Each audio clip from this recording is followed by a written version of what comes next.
দিনাজপুরের পার্বতীপুরে বাংলাদেশ ইসলামী আন্দোলনের গণসমাবেশ অনুষ্ঠিত।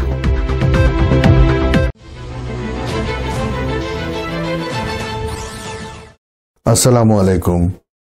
এমকে টেলিভিশনের পক্ষ থেকে সবাইকে আন্তরিক শুভেচ্ছা জানাচ্ছি। আমি ইফতেখার। শুরুতেই শুনলেন সংবাদ শিরোনাম, এখন বিস্তারিত।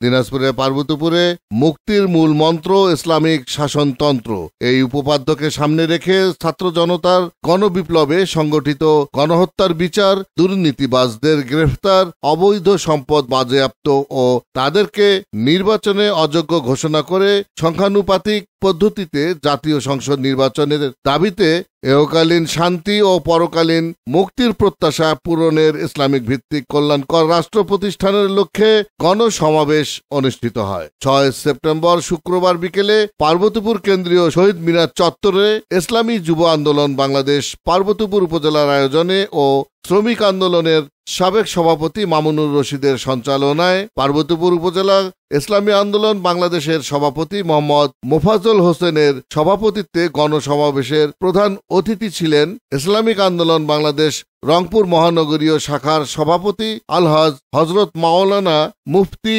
আব্দুর রহমান কাশেমি। প্রধান বক্তা হিসেবে উপস্থিত ছিলেন কেন্দ্রীয় সেন্ট্রাল জেনারেল ইসলামী ছাত্র আন্দোলনের বাংলাদেশের মোহাম্মদ মুনতাসির আহমেদ। বিশেষ অতিথি হিসেবে উপস্থিত ছিলেন দিনাজপুর জেলার দক্ষিণের ইসলামিক আন্দোলনের বাংলাদেশের সভাপতি ডাক্তার নূর আলম সিদ্দিকী, ছাত্র আন্দোলনের সভাপতি দিনাজপুরের দক্ষিণের সভাপতি ইমরান, যুব আন্দোলনের সাধারণ সম্পাদক মোকসেদুল, শ্রমিক আন্দোলনের সাধারণ সম্পাদক কালসার আলী সুমন, যুবদলের সভাপতি আজমল কাজী সুমন, যুবদলের সহ সভাপতি হাফিজ শামীম, ইসলামী আন্দোলনের সহ সাধারণ সম্পাদক আকরাম আলী, ইসলামী আন্দোলনের সাধারণ সম্পাদক আরমান হোসেন, ইসলামী আন্দোলনের সহ সাধারণ সম্পাদক আকরাম আলী, ইসলাম আন্দোলনের সাধারণ সম্পাদক আরমান হোসেন, ইসলামী আন্দোলনের সাবেক সভাপতি মতিউর রহমান সহ পার্বতীপুর উপজেলা ইসলামী আন্দোলন বাংলাদেশের বিভিন্ন নেতৃবৃন্দ এতে বক্তব্য রাখেন।